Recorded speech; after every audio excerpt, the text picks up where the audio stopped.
We are live. hmm Happy Moon Day, family.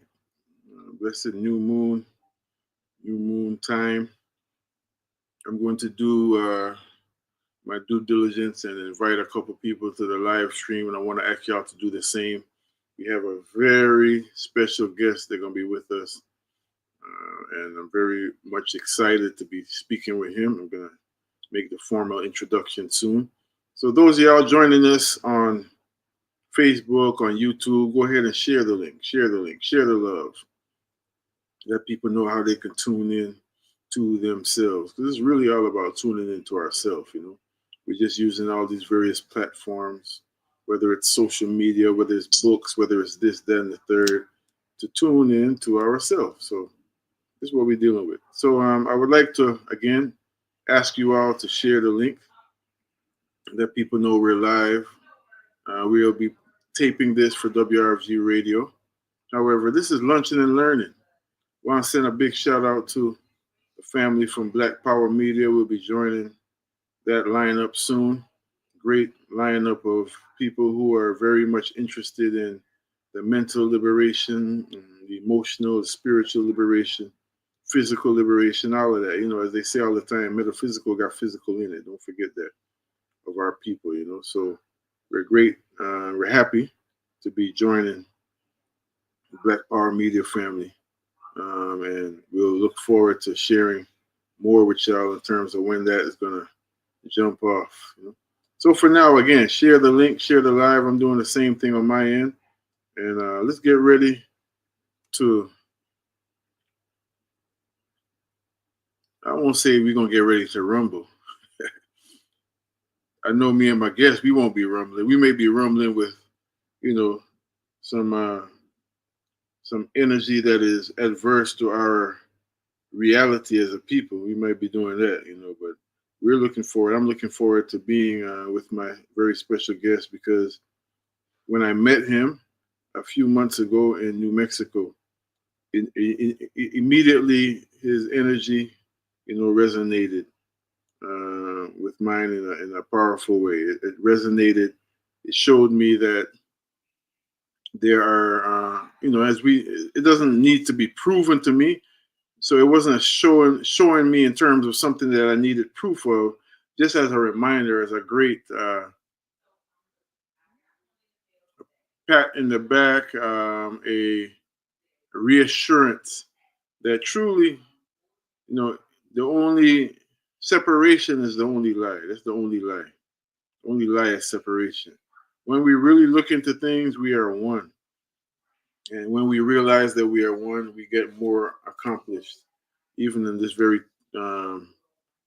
pragmatic, on a very pragmatic level, in a very basic level. We get more accomplished when we realize we are one. Well, what does that all mean? Does that seem like some metaphysical mumbo jumbo? Is that real? Is that something that can be translated into real progress? Is that a concept that can be translated into, tangible, in air quotes,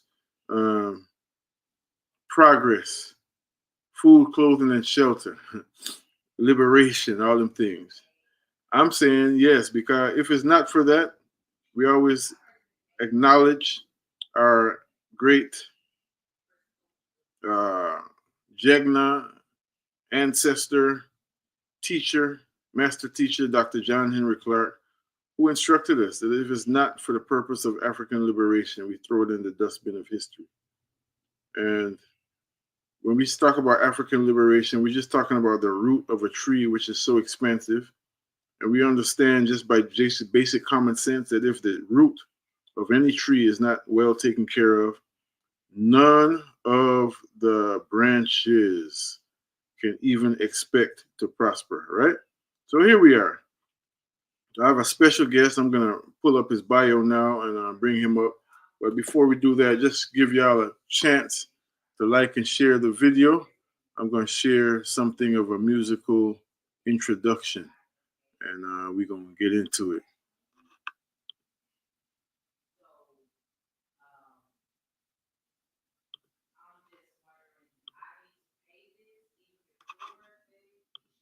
Selamat malam.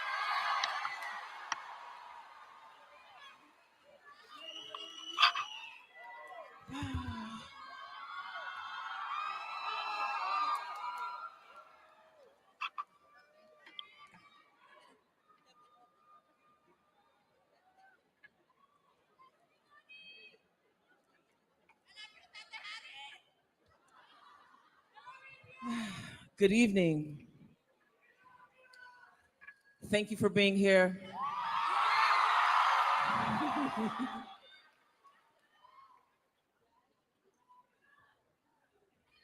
Or should I say terima kasih?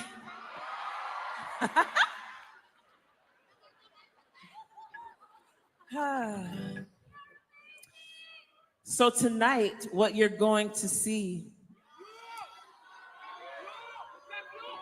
what we're about to do tonight, this is called a songversation. Yes? And so we start songversation with a prayer.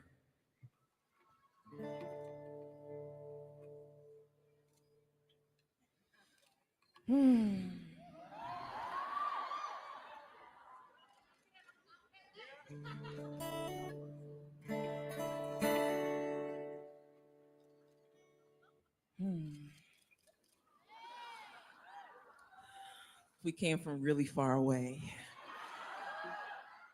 Here we go. Y'all with me? Okay.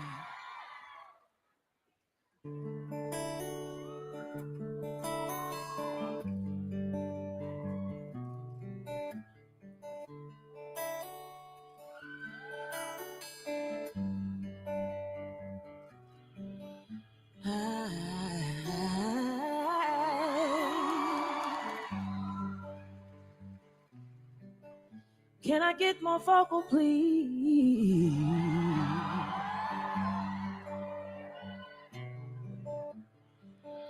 This is mic check 1 2 1 2.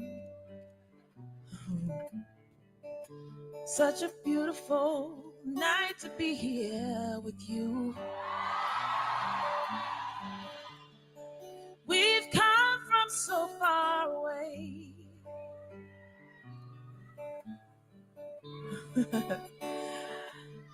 Oh, thankful we give praise.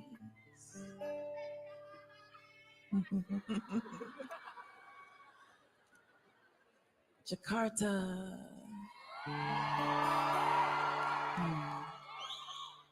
Okay. I am light, I am light. I am light, I am light. I am light, I am light. I am light, I am light.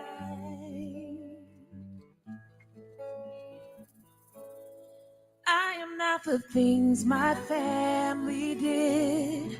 I am not the voices in my head. I am not the pieces of the brokenness inside. I am light. I am light.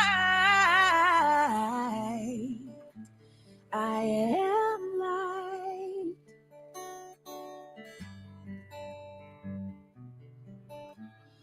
I am light. I am light.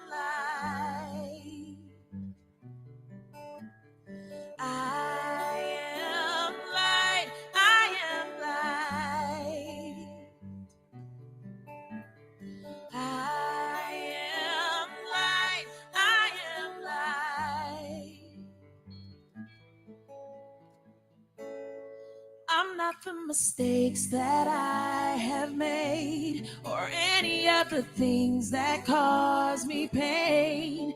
I am not the pieces of the dream I left behind. I am light. I am light. I am light.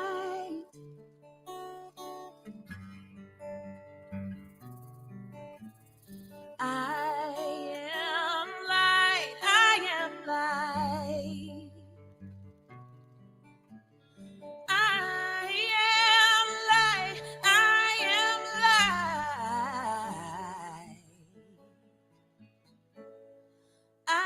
not the color of my eyes. I am not the skin on the outside. I am not my age. I am not my race. My soul inside is all I.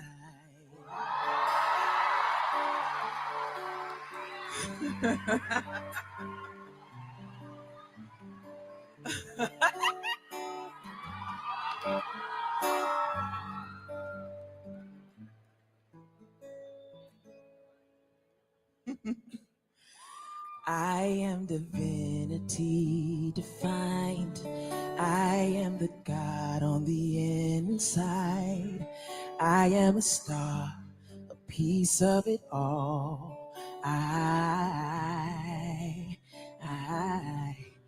am light.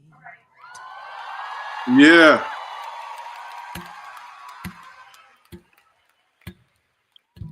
Our sister India Irie just giving us a little wake up call, just in case you forgot, just in case you forgot who you were. She is giving us a little bit of a reorientation this Monday. India Irie says, "I am light," and we give thanks for that. Without any further ado, let me bring into the studio my special guest, our brother Jorge Garcia. I'm going to try to read a little bit of his bio, and I'm going to trust that really our interview today, our conversation will serve as an introduction to him, in his bio. His brother that was born in the state of San Luis Potosi in Mexico. He lived in Chicago in 1997, moved to New Mexico to get his undergraduate degree, which he did in sociology. He resides in the old, I want to say, Asikwa, Akeshwa, Akesco, in the South Valley of Albuquerque, New Mexico. He raised a family in this community with 4 children and their respectable mother, Virginia Nekoshi.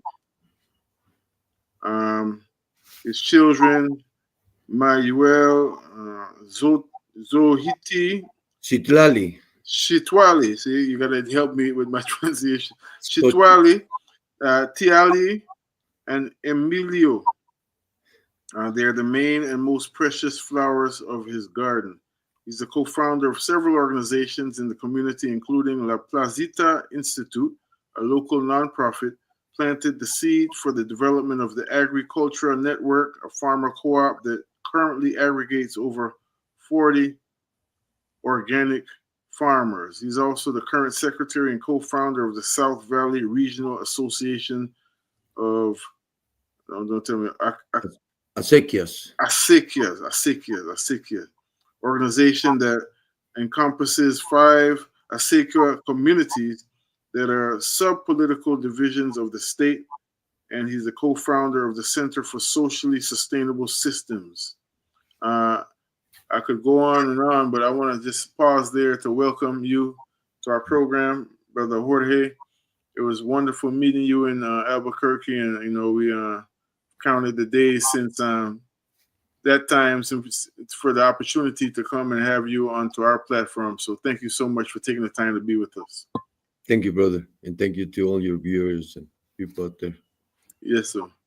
So there is something going on in the world, as you well know, which is in some people's minds very chaotic, and in other people's minds it's all a part of an alignment, a realignment. Some people say, the only way you really know love is to understand or to have experienced hate. The only way you know order is to appreciate order, I would say, is to see chaos, and so on and so forth, So we've been having a series which is really focused on indigenous people from various cultures telling their story in the language that they love in. We named it the language, the culture that you love in, because, we know about code switching. Many people are multilingual and all of that, Got to go into the boardroom. I could see Brother Jorge possibly putting on his suit and tie and everything, that meeting and everything, and then we Mm-hmm. in our hood, we dress like how we usually dress at home and all this. That's different. Mm-hmm. There's a language, there's a fundamental cultural reality that stays with us, that is at our core. And that's how we really truly express our world, our love to the world. When I Mm-hmm. came to your farm in Albuquerque, I felt that language clearly. I felt you speaking in your own voice, you know what I'm saying? And speaking to a group of people coming from all different walks of life in different parts of the Turtle Island. So it was very compelling, and I really appreciated being there. So many things that probably we can get into today that really took me back home. But Mm-hmm. just for starters, tell us a little bit more about who Brother Jorge is. Mm-hmm. Well, let me start from the core. No, I think it's important that in today's time, in terms of the Christians, that we get back to the core. No, and so, I'm Jorge Garcia, born and raised in San Luis, grew up in Chicago. Now I live here in the Southwest. But what is the core? The core is that I'm a five-finger human being, and that is the core that unites my core to your core and the core of everybody. We are part of a five-finger human clan, who have been here for thousands of years, right? Um, and some of us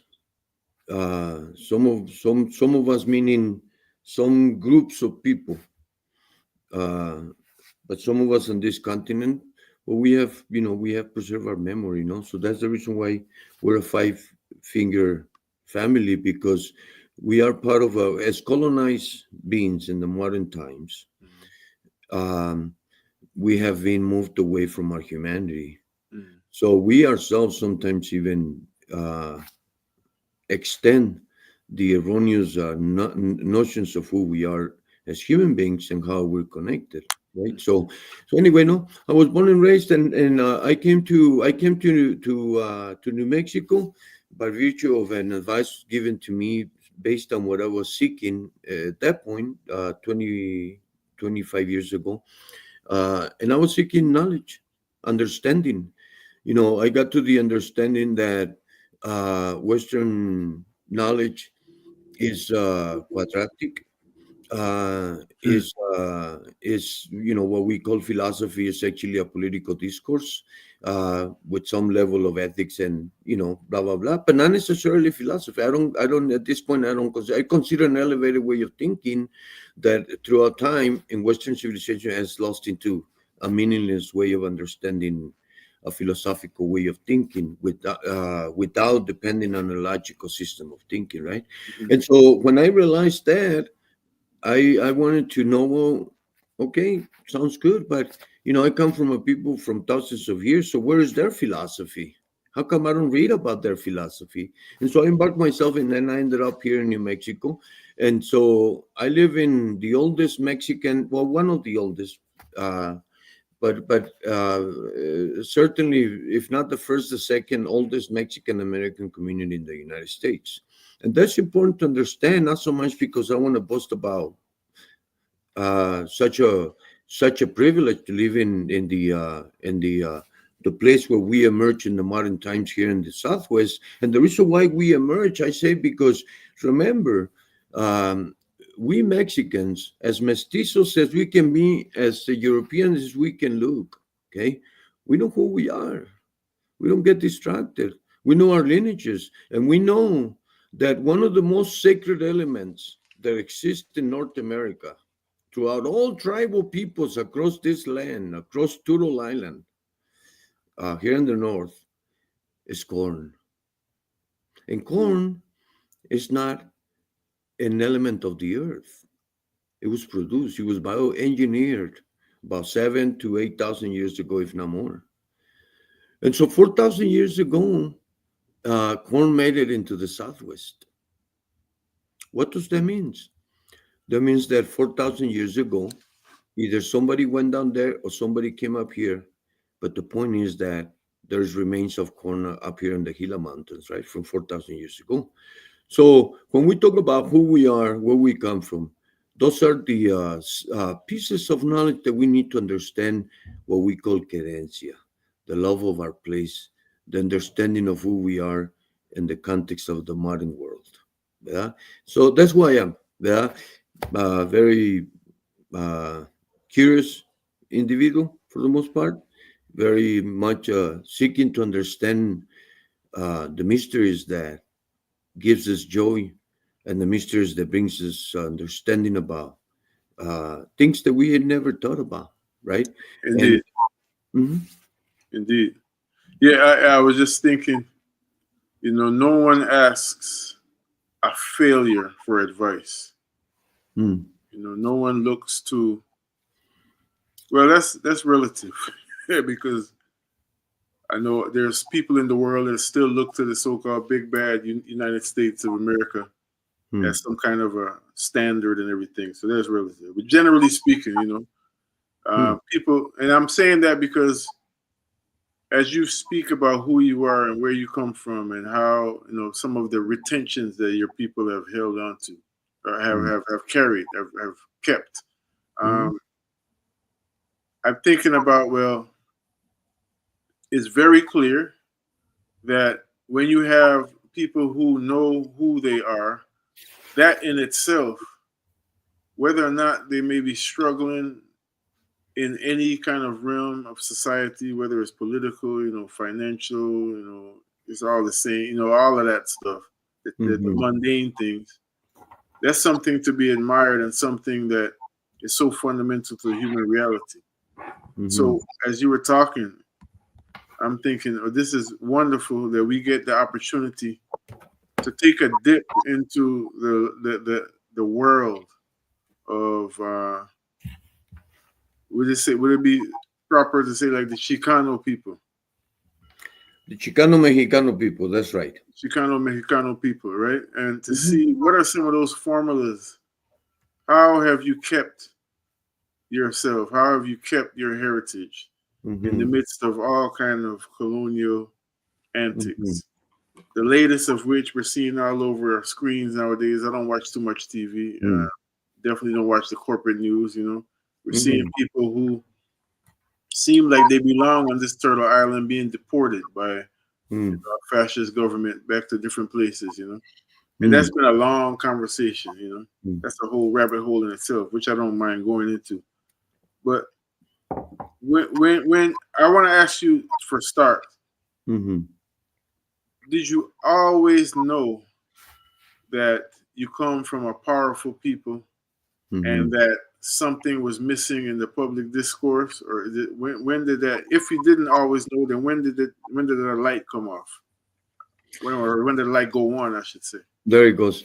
Well, let me say, brother Raz, that the first thing that we have to understand in order to have a good conversation about this is that we are colonial individuals in the process of decolonizing ourselves. Mhm. So, how did I got here based on a decolonial way? And I say decolonial simply because I want you and people out there to understand that I'm going to be speaking about a different reality than what we actually are used to understand. Meaning that Yes.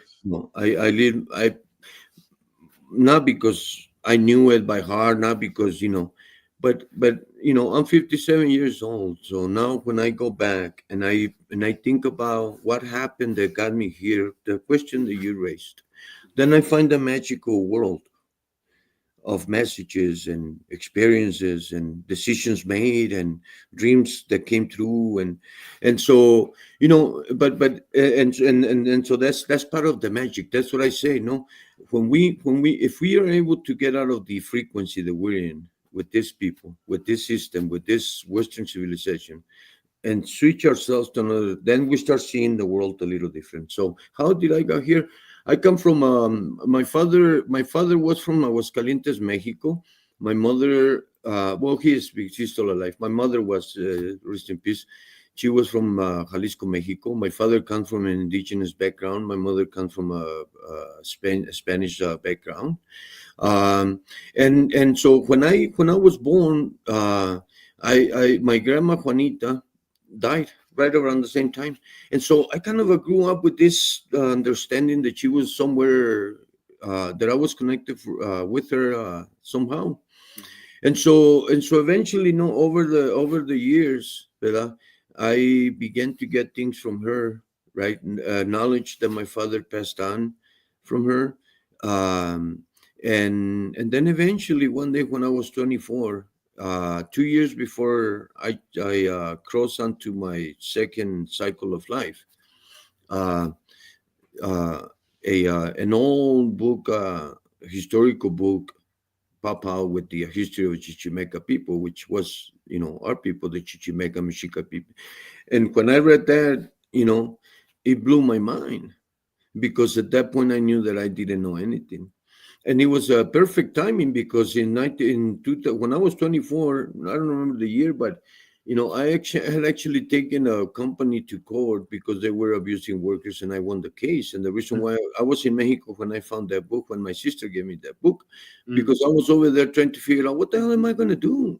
I'm not meant to be in enclosed receiving orders. I just don't. That's not my. That I can't. No, not that I don't like to work. I worked tremendously, but I said, that's not going to be my life. What am I going to do? And I was a dropout student. So, you know, I went through this whole process to align myself, and the rest is history. Became an educated man somehow in the white man's way. Um, but how did I get here? Well, I knew one thing inside of me since I was a kid.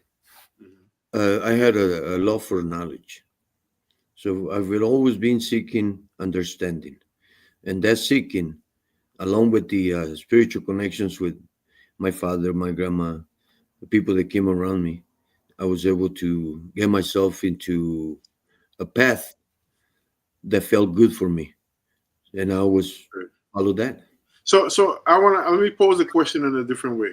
Hmm. Um, there are many people in this world. It would be difficult for people that live and have been exposed to this modern world with all of its trappings to understand, to even accept that there are people who live in what we would call a bubble Hmm. and live a culturally sovereign life. Hmm. You know, you mentioned something very serious, which is that we are children of a colonial past Hmm. in this generation. Hmm.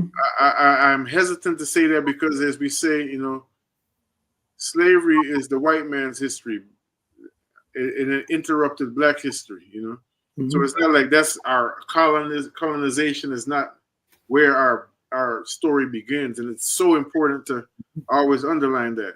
Hmm. And as we look at this world right now, there's talk of food crisis. You're a farmer, and we want to get into that. We want to really get into some of that science that was so intriguing that you shared on your farm. We're talking about food crisis. We're talking about a global climate shift that's happening. We're talking about the global north and global south shifting, actually the poles shifting. We're talking about all these different things. We're talking about people. I don't know if you've ever read the book Things Fall Apart by Chinua Achebe, but I can see that this is a book that can relate to so many people in the world in terms of them having their culture, and then here come these colonizers, and then all of a sudden things fall apart. So what I'm asking is, growing up where you grew up, or born where you were born in Mexico, how long, if at all, did you exist in this cultural bubble? Clearly, you've carried the heritage with you, and then along the way, maybe there were some challenges. So because when you just mentioned something that's you talking my language here, I just gotta say, when you said well, maybe we may be talking about a language that people not understanding. We just look at this right here and we say this is a bottle because this is what we've been taught in this world.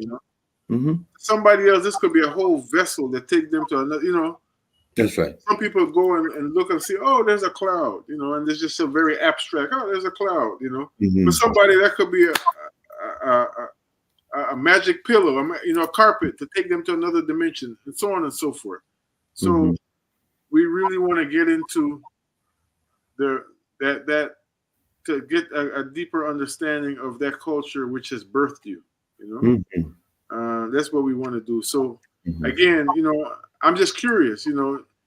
As you grew, how long were you in a bubble? First of all, were you in I don't want to say a bubble. Let's just say a cocoon. Did you mhm. feel?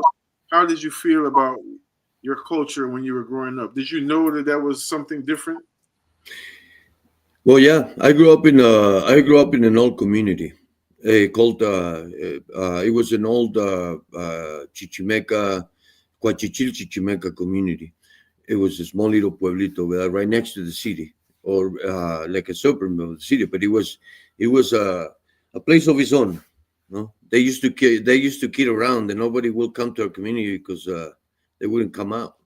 But it was but the truth of the matter though is that when I growing up in that community, along with my father, who was a very respectable man, he was a fighter, and a very respectable man in the community because of his seriousness, his character, his honesty.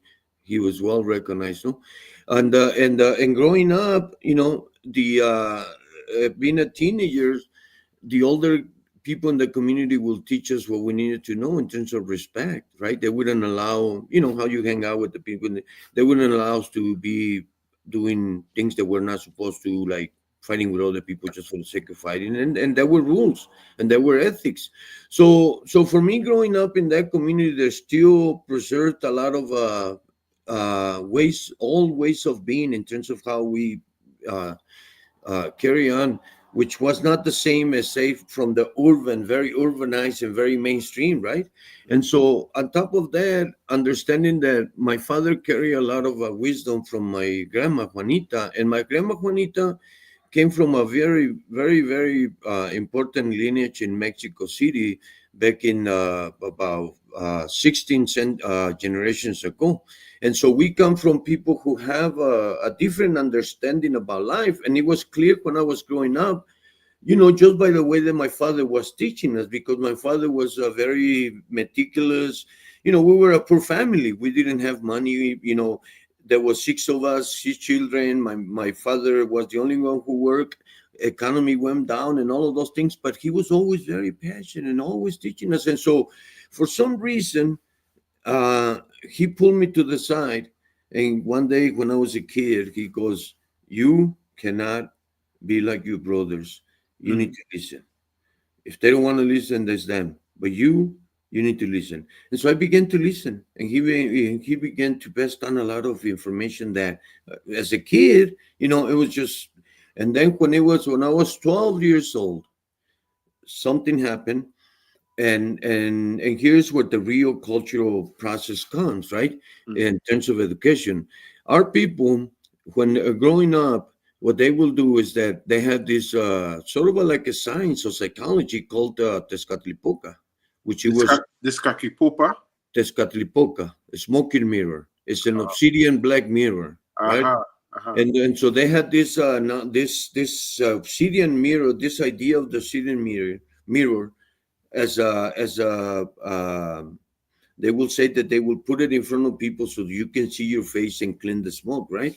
And Mhm. what that meant is that they will shake you into understand your consciousness, your subconscious, right? And they will prepare kids just like I do today. Today I do the same ceremony in a different context, but it's the same ceremony so when I was 12 years old, there was a period of time when a lot of things began to happen, seeing a lot of noises at night. And finally, one day, my father says, "There's nothing I can do for you, son." It was until one night when my grandma and my dreams came, and it was almost like alive. And that's when my father realized that I was going through a specific change. And so he went and consulted with my uncles, and he came back. He goes, "Listen, then we can help you," because I was going a little bit crazy. That night I couldn't sleep because I was having all these dreams. And so my father says, and this is how the education in our community in the old times used to be. Mhm. He says, he came and he goes, "Listen, Jorge, there is nothing I can do for you. Cannot send you to a psychiatrist, nothing like that." He Mhm. says, "What we're gonna do is that I'm gonna take the family. You're gonna stay in this home, and this is what you're gonna do to confront your fear. Whatever is bugging you, you either come out of it or you lose it." but nothing I can do for you. You need to do it yourself. So he did. He left, and so that was the first encounter with myself, because I have to stay there, and at night I have to confront my fears alone. That was the beginning of my education.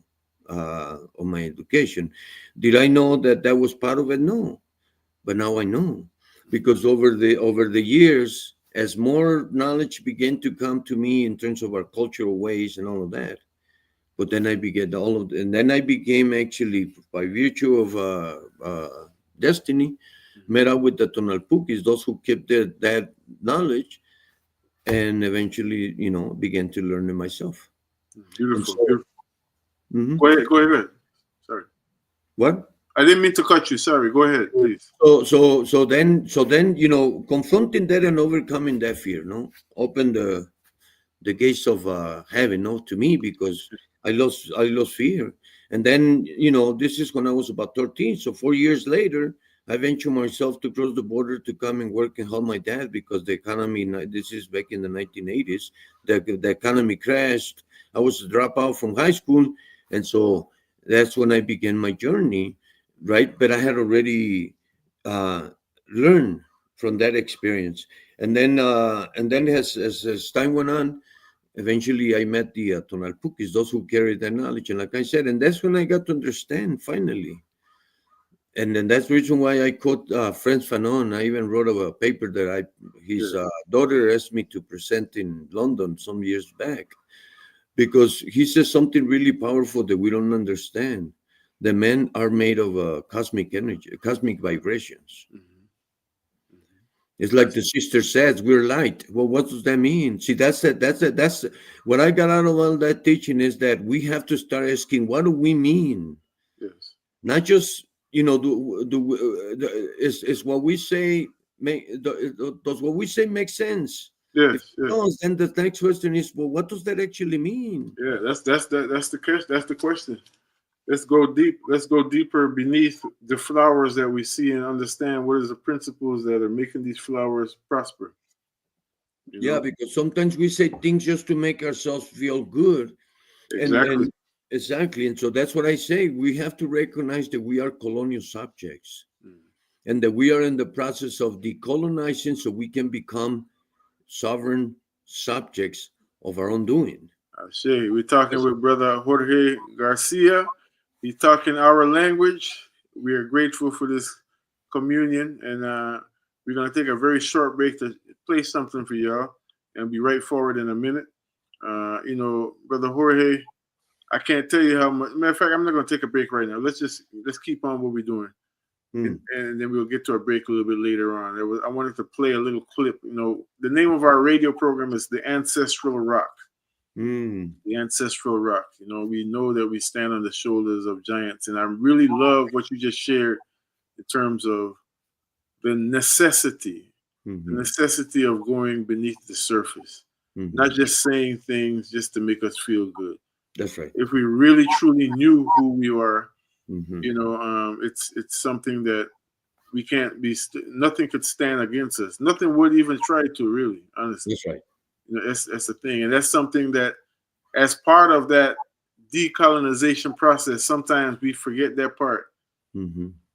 And so many of our elders gone before us who moved on the earth with a trajectory, with a serious spirit of liberation, Hmm. but that part was missing. So we end up sometimes becoming that which we fight against. That's right. Exactly. We have to be careful, because that's what we do. And so we're gonna make sure that we don't do that, not on our watch. So we're grateful to have you here with us. So let's dig a little deeper just into this culture, because I want to get to the farm. However, my people have always said that agriculture is the first culture. We have an elder that Hmm. transitioned maybe 2 years ago, Baba Tariq Odono. He Hmm. coined a phrase, said there's no culture before agriculture. That's You right. know? Exactly. Agriculture is the first culture. So we know that. And then, as you just said, so that can just sound like a feel good phrase. Oh, Yes. agriculture is the first culture. Or we could get into the science of it and see, well, what made this the first culture? What is the Exactly. functional reality that you know that has? So I'm driving in the middle, just to bring it all the way fast forward to the present. I'm driving in Albuquerque, New Mexico, on a bus with a bunch of people coming from all over. Very, you know, primarily well-meaning people who want to make a contribution to the restoration of our humanity and all of this. Mhm. And I'm seeing this desert all around me. I know that I've been told that there's a river there, and you can tell even flying into Albuquerque. Okay, this must be some kind of something. This seemed like an oasis because the mountains all around just look, Mhm. like desert. And then you're seeing greenery everywhere. Okay, so this is we understand that indigenous people have always established their cities when they spread out Mhm. along the banks of rivers and other waterways. We know that water is life, right? Mhm. And so, however, though, I'm going through Albuquerque, and I'm not a really city person and all that kind of stuff. And then we pull up, and immediately I pull up to your farm, and I'm feeling a coolness Mhm. in the midst of a desert. Mhm.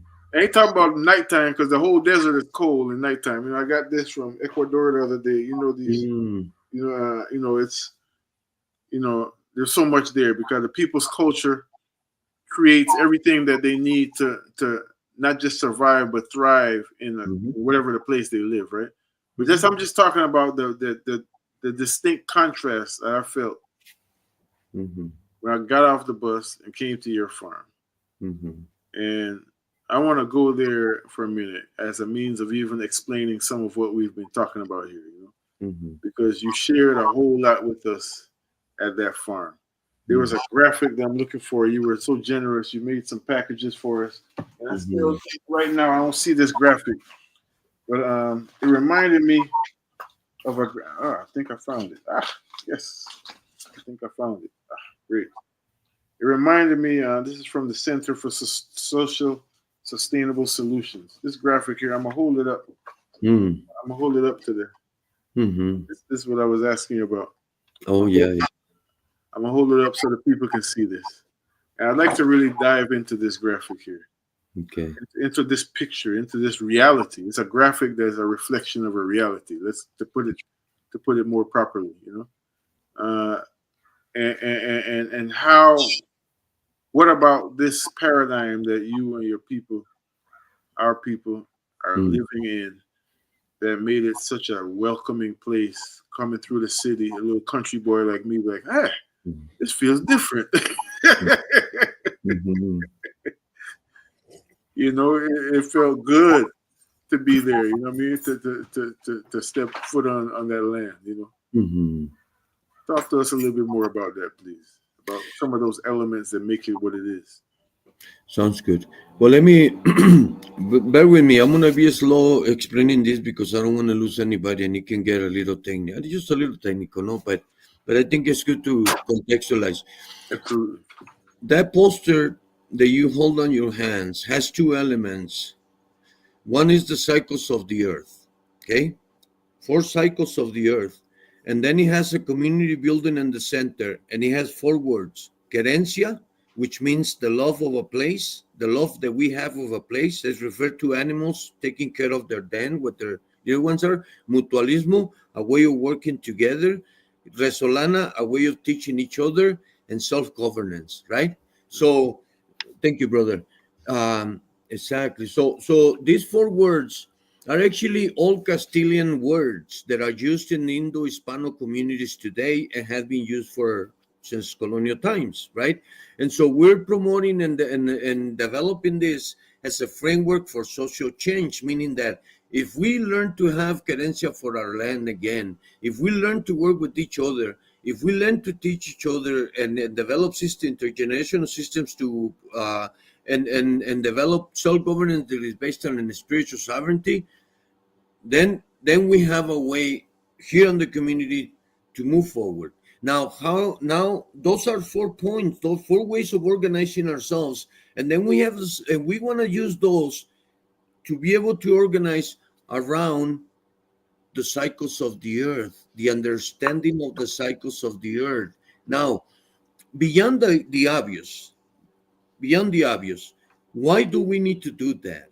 First and foremost, because we are nature. Somebody asked me the other day in a talk they did on a presentation of the movie The Jungle, Hmm. how should we fight nature? And I said, what kind of question is that? that's a You're that's a asking that's a how do I question that reflects a colonial mentality. That's right. I said, are you asking me how do we fight ourselves? We're stupid if we think like that. Why? It, Because it's we are nature. it's But crazy. we have to understand that we are a set of bones and muscle that brings all the energy from the universe and then materializes in the consciousness of knowing that we exist. Hmm. This sack of bones has a way of expressing itself. And as far as we're concerned, we are the only living species, as far as we're concerned, that can actually, in an intelligent way for us, in meaning language, we can express ourselves. Think about that for a minute. That in the midst of the universe, and I don't, I think about the universe. When I think of the universe, I get a headache. Yeah.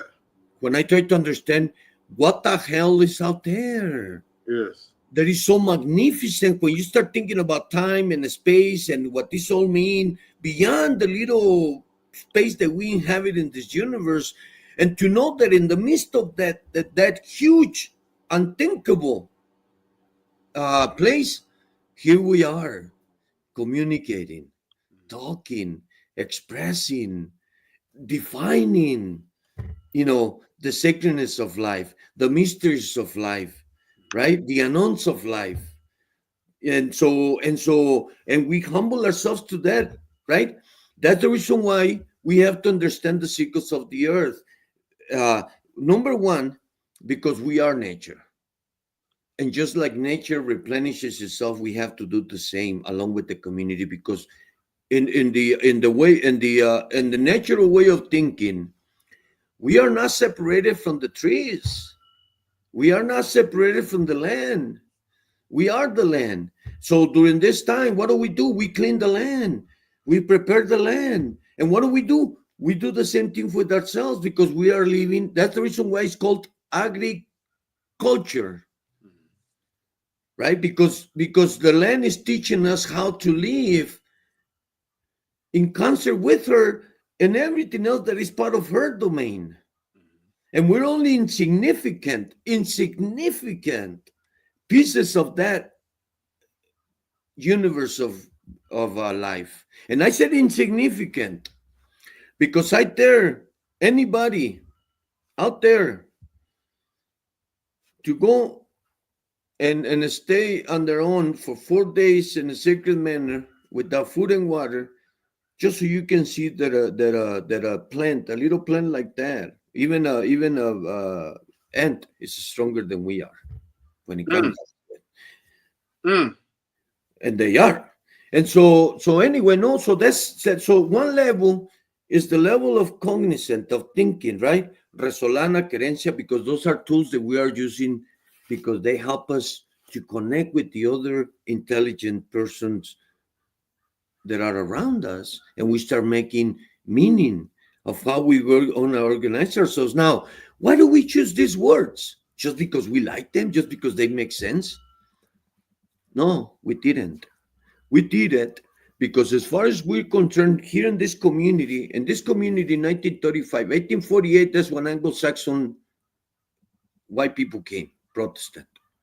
Okay, and they had a period of 1848 all the way to 1914 when they did whatever they wanted with this colony. They bastardized our people, mhm. right? They stole land, they stole everything. In 1935 came the Conservancy District. So my argument is very simple. The reason why we're using these words is because we know that these words, this way of thinking, prior to the Angles, who didn't have any idea about agriculture or anything like that, right, came, destroy a way of life, right?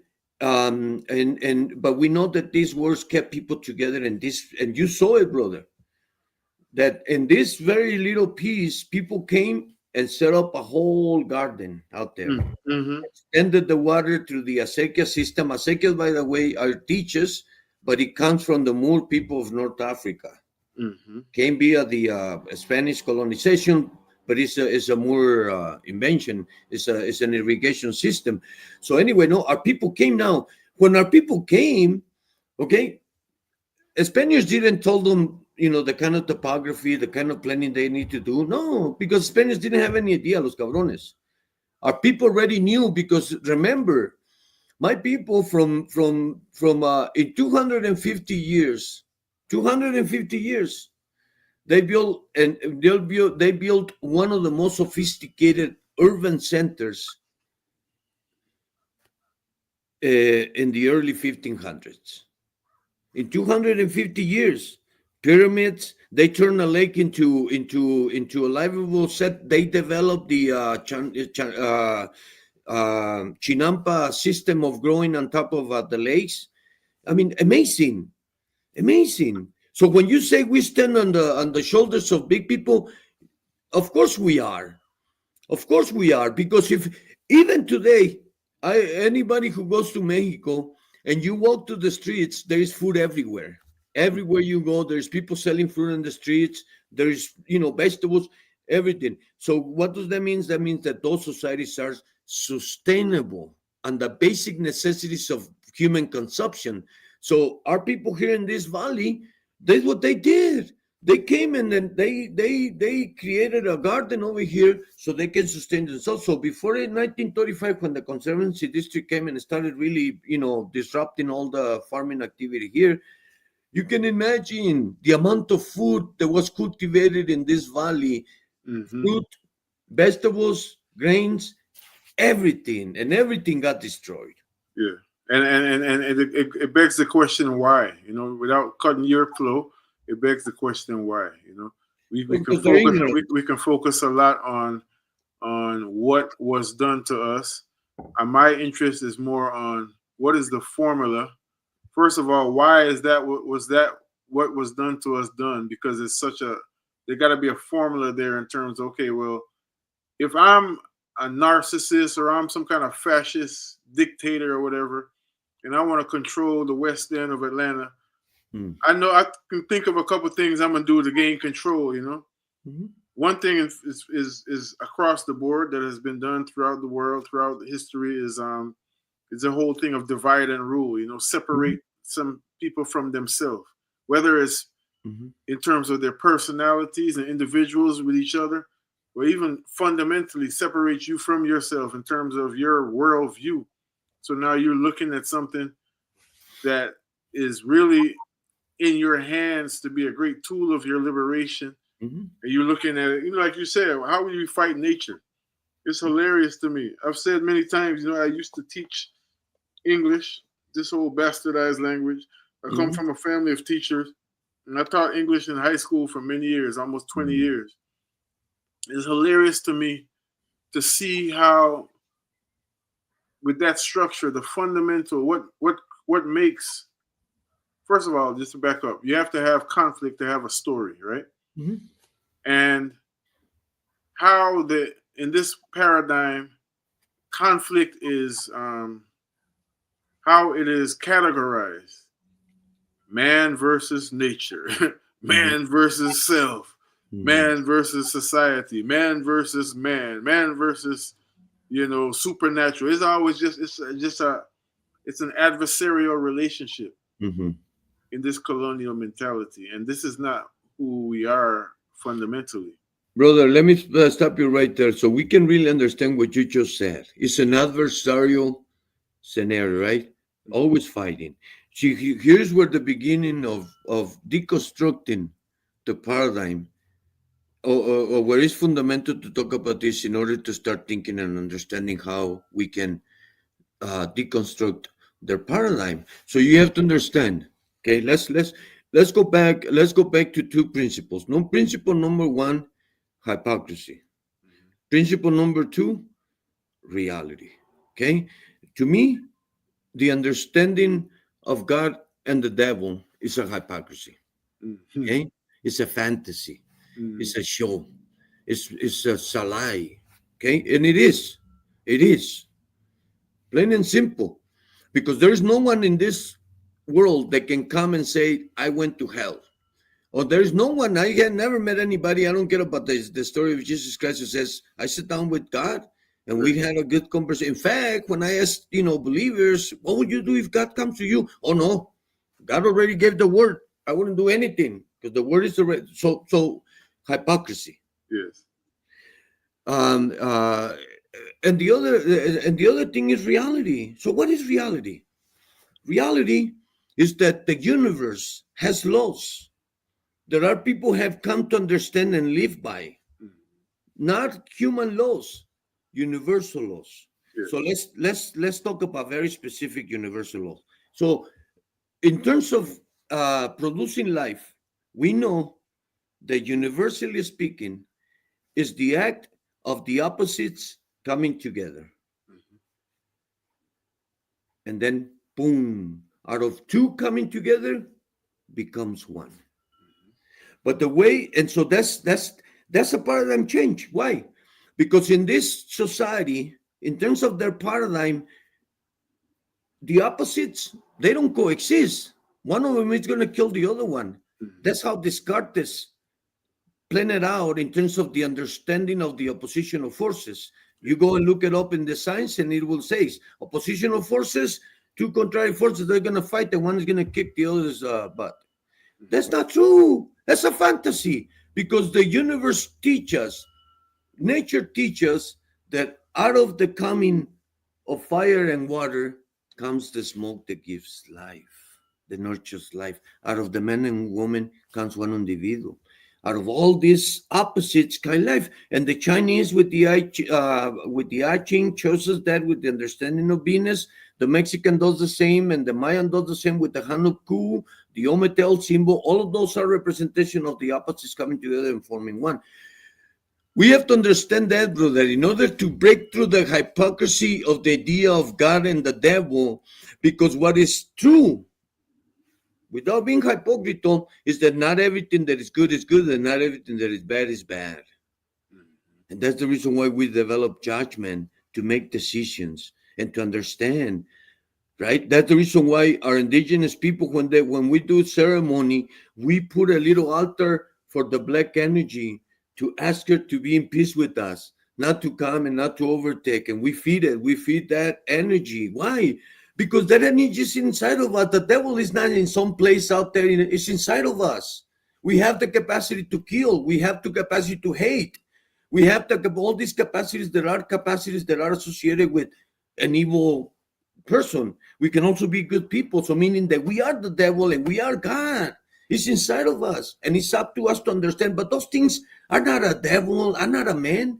Those are human conditions. That's why I say let's stop talking, fantasy. The human person has the ability to be good and bad, to elevate himself or herself to their own doing, right? Everybody has that power. Everybody comes with that power. And so once we start understanding that the reason why we really screwed up, because instead of two, we have only one. And here goes another level. Instead of four, which four in a spiritual sense denotes balance, we have a three-power system. Mm-hmm. So how can we be in tune when the universe moves in four and we move in three? See, we're disconnected. So tell us, what is that three-powered system that is? Look at the Catholic, Roman Catholic Church. The Father, Trinity. Exactly, the Trinity. Look at the federal government, three powers. Their configuration is based on three powers. Back in the day, when my people, before the Spaniards came, the way that our society was organized is that he had a speaker of the people, the Siguacol, the one that will help them, but then they will have four representatives. The guy who managed the fire, the person who was in charge of the spirit of the water, the guy who was in charge of the spirit of the land, and the guy who was fire and water.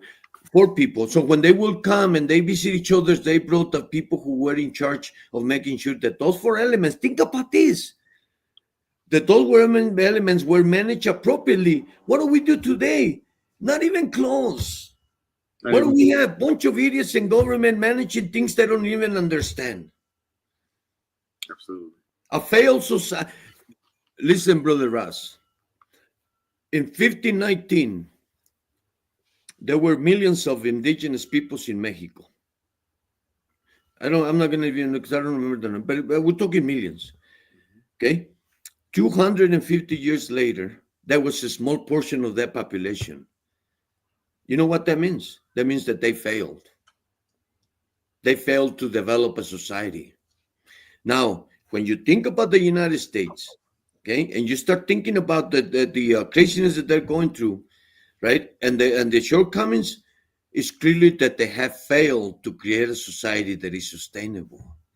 And this is the reason why there is a paradigm change in our spiritual way. It started coming in 2012, and it's so deep in our conscious that all the way from 1880, according to our verbal oral histories, people were beginning to prepare to receive the new time in 2012.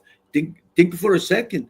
What does that actually mean? Our people were waking up in the 1800s when they were fighting wars and they were preparing themselves to receive the new time. Why? Because they knew, as we know today, that this new time that is upon us right now, this cosmic global change that is taking place, okay, in order to survive, and whether we like it or not, as time goes on in the next 30 to 50 years, we're gonna have to change or disappear. Plain and simple. Serious thing. We're speaking with our brother Jorge Garcia, and we're just speaking about ourselves. We're talking about life, and there's so much that you've shared that we can just jump into in terms of these beautiful rabbit holes. I don't use the word rabbit hole to mean something that is going to take me away somewhere. As a farmer, Mm, I respect the rabbits and what they do. mm, you know, it's something you said in terms of time.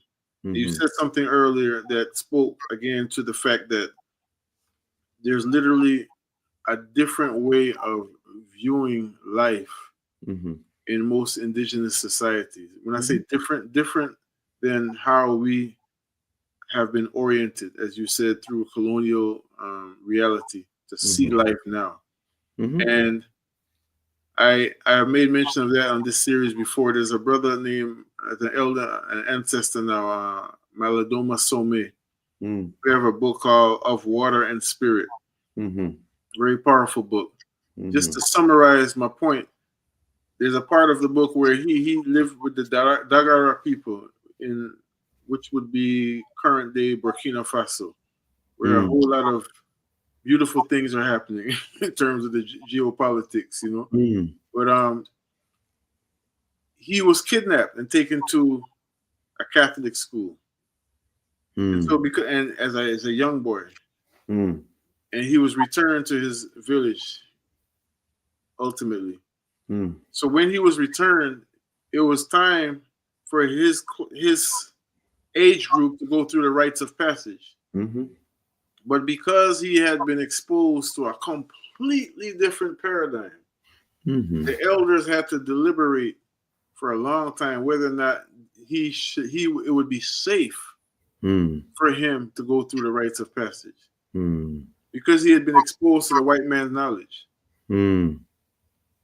And I often sit with that, and see how one could choose to look at it two ways. It could be very overwhelming, if we choose to look at it this way, like, man, these people just done twisted reality and just, as you said, the hypocritical Mhm, philosophies that have been sewn into our minds and all this. mhm. Or you could say, Mama Nature. I think of the Mexican proverb, they thought they buried us, but they didn't know we were seeds. That's right. So there's that too, like, Mhm, okay, so it's either something that we can look at in this, what we call in the African tradition, a Sankofa journey, to return and fetch it, to That's return to our beauty, our space, that's our, right. our sovereign space. Mhm, You can look at it as either some kind of huge mountain that we got to climb that's just insurmountable, mm. or as simple as taking a deep breath and listening. Exactly. But who do you listen to? But that's the thing. You listen to your inner voice. See, brother, you're that's right. Listening. We're coming to that understanding, and the elders are right. Some of the stuff that we know, like I just told you, who do we listen ourselves? But what does that mean? So Listen what to does that mean? myself, right? And so that means that we have to start going back, and we have to start collecting the different fonts of knowledge that we need to have to slowly understanding and making our way back. For example, right? We're dancers, right? And so we get all our teachings through our long, dances and what we do, right? And so we have these things, we have these words that we uh these ideas that we manage. For example, we know that we have to cultivate a heart of a stone and a heart of water. The heart of the stone or Heart, storm? heart of a stone, Hmm. like a piedra, stone, and a Hmm. heart of water, right? And so as we start to learn what that means, and we start practicing these understandings of ourselves, and then we also say that in order to grow, we need to learn to connect our mind to our heart. But in order to connect this with this, we need to learn to speak to our heart. And so, sounds good. How do you do it, right? Well, it takes a long time.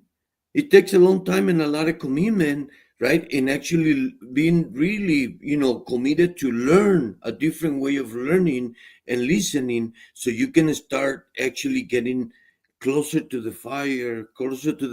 And as you get closer to that ceremonial fire and you start learning about it, and then the universe begins to give you what you need little by little, because now your ears are open. Now you're going to listen. Now your mind is more controlled, so you're not going to doubt yourself. Now you can speak with your heart, right? And so your inner voice can come up and say, hey, and you can listen to it and not think that you're crazy, but say, oh wow, okay, and start really changing. For to do that, and this is where it ties up, this idea of the 4 cycles. We start teaching our youth that we are made up of 4 important aspects that make up who Jorge Garcia or any other person is. And unless we understand that and we start rectifying and creating a system to balance those 4 aspects of the human experience, we don't go anywhere as human beings. Those 4 areas are mind, body, spirit, and emotion. Those are the 4 elements that a human person needs to bring together in order to connect him or herself back into a cosmic movement, right? An energetic movement. That's when we start, like the sister says, then when we start understanding and really knowing what does it mean to be the light. We Hmm. are light, right? We are energy. We are cosmic. We are a materialized cosmic energy that materializes in this ecosystem and provides life, intelligent life. Intelligence as far as being able to articulate, right? That's who we are. But if we don't, so in our cosmo world, right? In our connection to the cycles, we have to understand that we are those 4 elements. So our mind can be strong, and it's not going to be just going over and over. It's a strong mind. We have emotions. We understand our emotions, right? Our spirit, we are connected to the spirit, right? uh mind, body, emotion, and the spirit, right?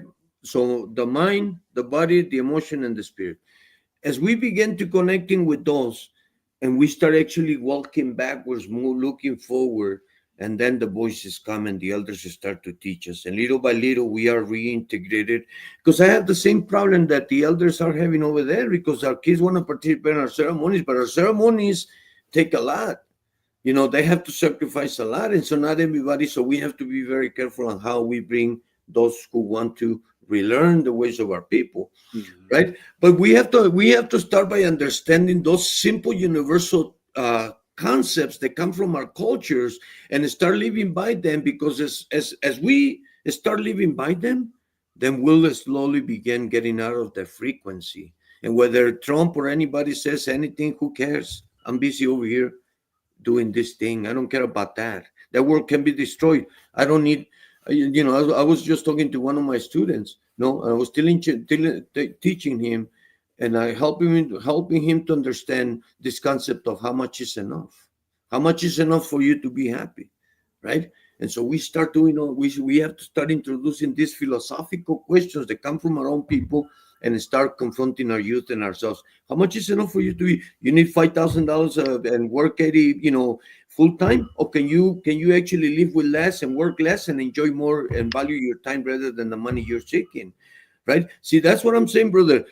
And just to end this part, we have to understand that we live in a hypocritical society, and that's the reason why we have to be conscious, because we are part of it and we articulate sometimes even that when brother Fanon said, don't go and try to have sex with the one woman and hate the one man. Let's not do that. Let's not be hypocrite ourselves. So when they say in this society, and this is how this society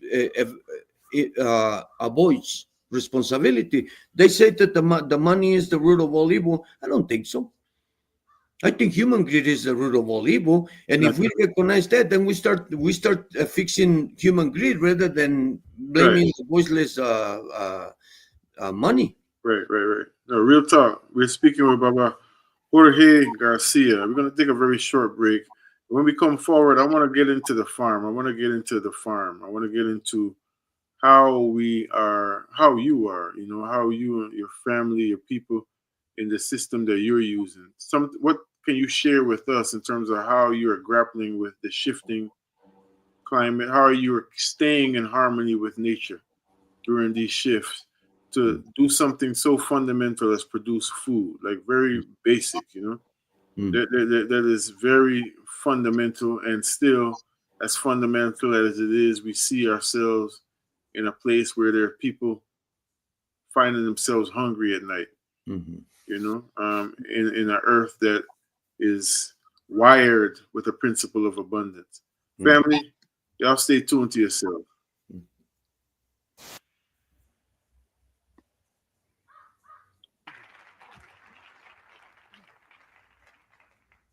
We'll believe in freedom cannot rest. You believe in freedom cannot rest until it comes. We'll believe in freedom cannot rest. Hear me talking to you. We'll believe in freedom cannot rest until it comes. Until the killing of black men, black mother sons, is as important as the killing of white men, white mother sons. We who believe in freedom and not rest. Sing it with me if you like it. We who believe in freedom and not rest until it comes. The older I get, the better I know that the secret of my going on is when the reins are in the hands of the young who dare to run against the storm. Cause to me, young people come first. They have the courage where we fail. And if I can but shed some light, I say, carry us through the gales. We who believe in freedom cannot rest. Let me talking to you. We who believe in freedom cannot rest until it comes. And struggling myself don't mean a whole lot. I've come to realize that teaching others to stand up and fight is the only way my struggle survives. I'm a woman who speaks in a voice, and I must be heard. At times I can be quite difficult about no man's word. We believe in freedom and I live. not rest. Hear me talking to you. We here believe in freedom, and not rest until not needing to clutch for power, not needing the light just to shine on me. I need to. Keenan High School's girls basketball team and coach, Ms. Van McLeod, and C.A. Johnson High School's basketball team and coach, Mr. Tim Gates. Both schools are located in Columbia, South Carolina. But we begin with this question to Dr. Ivan Van Sertima. In 1984 at the Nile Valley Conference, you made a very important statement, one that has really stuck with me over the years. And you talked about history, time, and consciousness. Would you share with us? Would you go back over that again, please? Well, Mr. Val, it would be very difficult to remember something I said more than 10 years ago, but what I meant to say was that we are made by the past, or we are made by how we conceive of the past, how we think of the past. Many of us have been crippled by a certain false history of the past. We've been crippled because we think of ourselves as people who achieved nothing, who did nothing great in the world, who were merely slaves, etc., second-class citizens. That conception of the past has destroyed so many of us, so that it has become absolutely critical to remake a people, to transform a people. It is necessary to transform their conception of the past, to make them look again at the past and understand what really happened. Because the black has done extraordinary, remarkable things in the past, and it is only within recent times, within this century, in fact, that the black has had a chance to look at his own history with his own eyes and to rewrite it. That is why it is so important. People seem to think, oh, the past is dead. The past is alive in us. We are millions of years old. The first man appeared on this planet at least 4 million years ago. The first modern man appeared about 150,000 years ago. So that we are not 10 years or 15 years or 50 years. We are millions of years old. And it is important to understand, therefore, when you're born, you may be only 1 day old, but you're millions of years. The baby doesn't have to be told. The baby is ignorant, but his body has wisdom. The baby can, when the baby sucks its mother's milk, the baby can transform that milk into a million things, all sorts of nutrients. That is because behind it lies millions of years that has taught the body how to transform these things, how to keep 1 trillion cells alive, so that we are not 1 year or 10 years or 15 or 50 years. We are all that we remember. We are all that we remember. The tragedy is that we've been made to remember only the dark things, days of slavery. The tragedy is that we have been made to remember false things, not just slavery, but the assumptions that we have been given that we have no history of consequence, that we've done nothing major in the world. That is why these books, this is an encyclopedia, as it were, and it is not just by me. I have been the head of a movement which embraces people from all over the world, from Africa, from Europe, from America, from the Caribbean, etc., trying to restructure that history, trying to rewrite it, trying to bring it closer to the truth so that we can see ourselves again, because unless we see ourselves again, we cannot be new people. But I want you to touch on this, because I'm getting back to that statement you made at the Nile Valley about what happened 5,000 years ago. Oh, yes. What happened 5,000 years ago and what happened 5 minutes ago occupies the same room in consciousness. Mm-hmm. This is the life of our world. And within this great room lies thousands of years. So that the assumption that because something is dead or something happened years ago, that it doesn't really matter. The streets we walk through were made by the dead. Most of the houses and buildings in our city are made by the dead. Most of the books that you read were written by the dead. So the dead are still alive in us. Our consciousness, which is where our real life is a life that draws heavily upon what is past, what is dead. so that we become small when we occupy only one small room in consciousness. We become huge. We become greater people when we occupy all these, the whole. And if I can but shed some light, I say, carry us through the gales. We who believe in freedom and our Sweet Honey in the Rock. We who believe Sweet Honey in the Rock. and our rest He's singing Ella's song, Long Live Mama Ella Baker. And some very profound words shared there. We're on the line with Brother Jorge Garcia, and he's joining us today from Albuquerque, New Mexico. Among other things, we've read some of his bio before.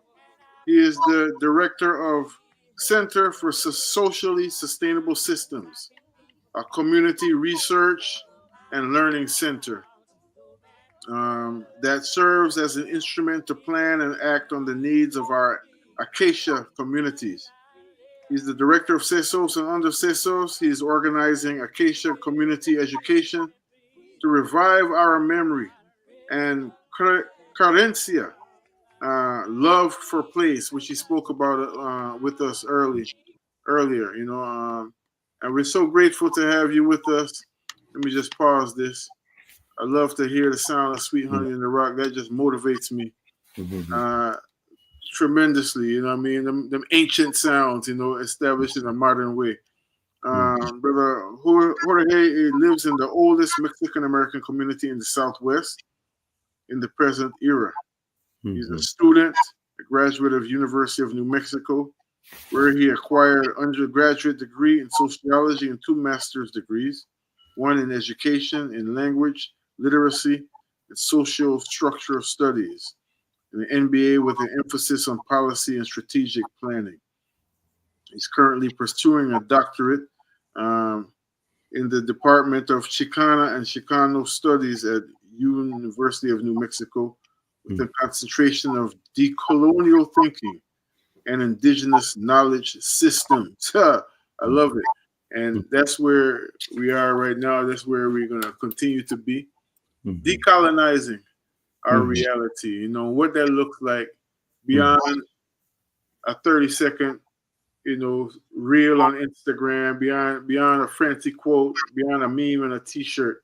What does that process of decolonization really mean? Before we go to the farm, Brother Jorge, we want to respect your time, and we have a few minutes left. I want to ask you, what were your thoughts when you were listening to Dr. Ivan Van Sertima speak? He's the author, of course, of the great book, They Came Before Columbus. Well, I agree entirely with him. We come from another time. I myself, I have genes from a man who lived 13,000 years ago in Montana, and I have genes from people in Peru from 450 AD. So I'm totally with him. One of the things that his words resonate to me is the following, right? We grow up listening that we exercise less than 10% of our brain functions, right? Well, what the hell are we doing to increase it? Nada. And so we have to understand that, so we're going to start increasing. If we realize that that's all we're using, well, let's start using that more. No, let's start. And that's where for me, that's where it all starts in terms of what he was saying. No, consciousness, we come from a long time. Because once we placed ourselves, and you said it, we come from great people, yes, but we have to internalize it, not just to know, we have to internalize it and start acting big. Real talk. I mean, so let's go there. I love how you just put that. Let's go there in terms of how. Because you said, well, what are we going to do with it? We're going to start using more of our brain. Let's do some practical steps on how we do that. Focus on agriculture. We know that big ag has run over the cliff. It ain't even reached the cliff. It's just over the cliff. Big ag meaning the broken system of agriculture that exists in this country. We know that, and we talking about something fundamental like food. And I've also been told, I don't know if you have it, that proverb in your in your culture. The definition of a fool is somebody who keeps doing the same thing and look for different results. It's There you have it. insanity, right? So Yeah, then, with all that being said, help us help us with how we can expand the use of our brains. And that sounds good. brain for me is speaking to our capacity, our Mm. ability to really not just think, to act, to perceive, all of those things. Well, let me quick before we go further or more into that. Let me clarify though. Yes, we want to maximize this, but at the same time, remember that our heart has membranes. Yes, sir. And so this heart talks to the entire body. These are electrical impulses. So we need to learn to maximize this for the world out here, but we have to follow this needs to follow this. So that's something, and that's very exoteric to say like that, but No, but it's very important, and I'm mm, grateful for you pointing that out. It's something mm, we take for granted at times, and it needs to be discussed because even as we reflect on ancient civilizations, it's funny. mm, There's some people who teach both with great intentions of empowering and mm, inspiring people. Some will say, "Well, our people always were heart centered," mm, and some people say, "No, its center is the mind." mm, It's been one of those things. mhm. Yeah, so yeah, thank you. Yeah, no. It's again going back to those dualities, ¿verdad? Because dualities help to bring something new, ¿verdad? So I want to make that. The second thing that I like to talk in regards to what the man said, ¿verdad? Is that yes, we have to stop and say who we are in the context of today, modern time. Subjects, slave, being brutalized, and we're trying to cope with a society that is not made for us, right? We're trying so hard to be part of that, and we forget to the extent that, oh yeah, no, I'm an American. Oh yeah, my Mexican, my flag. No, this American has no spiritual context whatsoever. So anybody who follows that is just following a political ideology. Versus us, who have a spiritual connection to our nationhood. But it comes from time. It comes from we know, like that man said, that what we have done for thousands of years and who our people have been for thousands. It doesn't matter if we go to the Iberian Peninsula.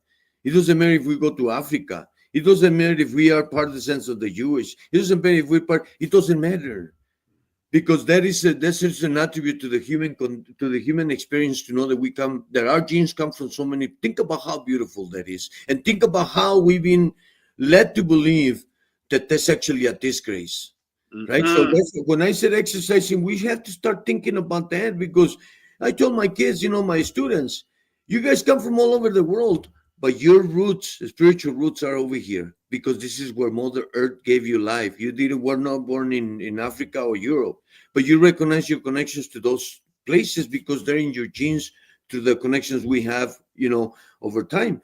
And so when we do that, and we start recognizing that our stories, our history goes beyond 1492, and then we begin to wake up because then then like I told the only thing that we know from 1492 to the present is that we are a bunch of savages, and everybody in our people are trying to run away from the savage as far as they can, and they become a mockery of themselves, trying to be white, trying to be this, trying to be that, and they become a total clowns, Mm-hmm. right? Why? Because we're trying to be somebody else because we recognize that we have lost and now we have to subdue ourselves to. No, no, no, no, no, no, no, no. That's wrong. That's wrong. We are independent human beings who have connections to different elements of our society, be it the nation, community, the family, it doesn't matter, right?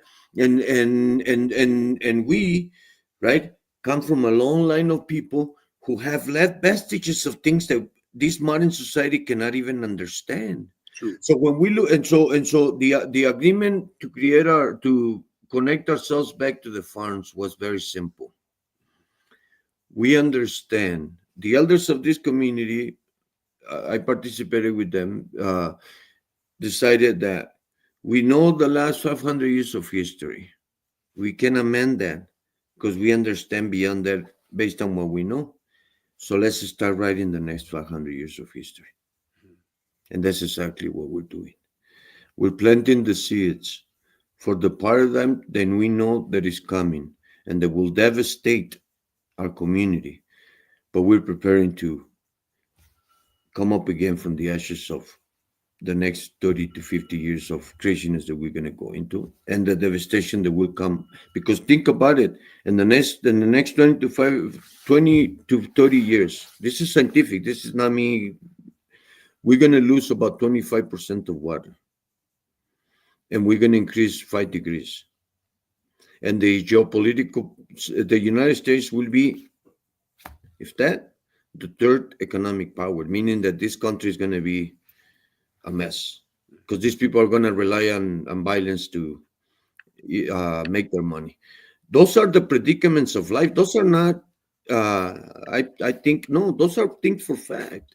So we need to know that there will be, that's the period of creation is going to come because this system, this capitalist industrial system is not going to sustain a level of development that they require because there's not going to be enough water for everybody. So that means and then, the proponents of this system will be the most affected, meaning the United States and probably Europe. Why? Because they're not going to amend themselves. And Trump is a testament to that. They want to still think that they can lift their weapons and do whatever. It's not going to happen.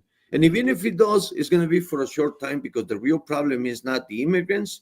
The real problem is that there is no water.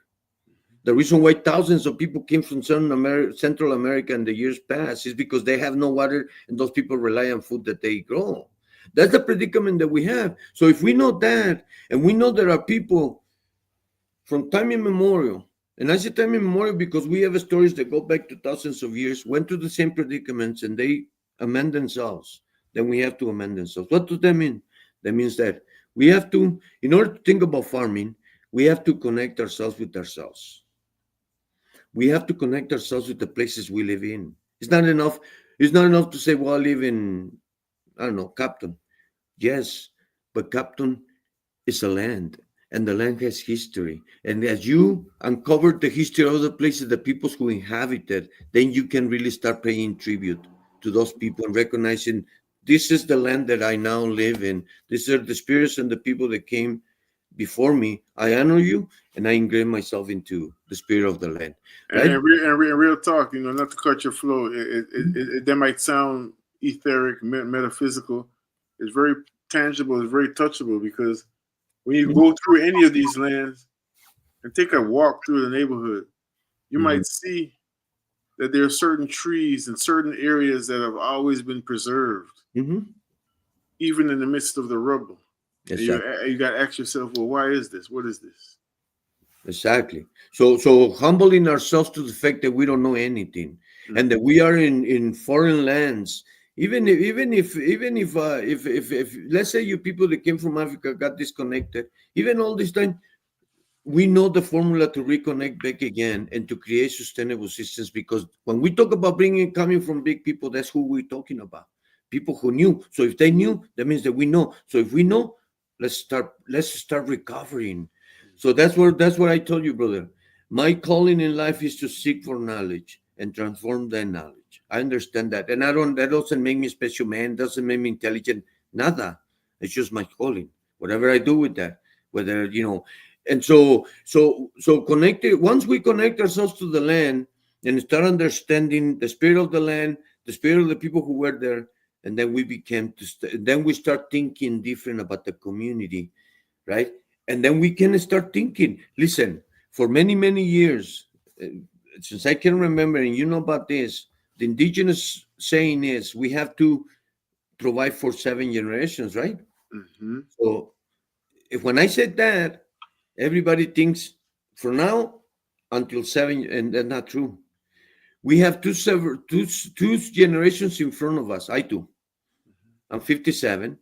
I have you have 2 generations in front of me, and I have 3 behind me. That's 7. What does that mean? That means that if today I can focus on organizing those the ones in front of me to resist and prepare the ones behind me to contain and expand, there we have it, right?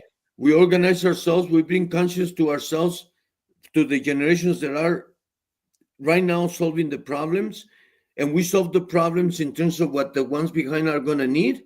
We focus on them, and that way we can successfully.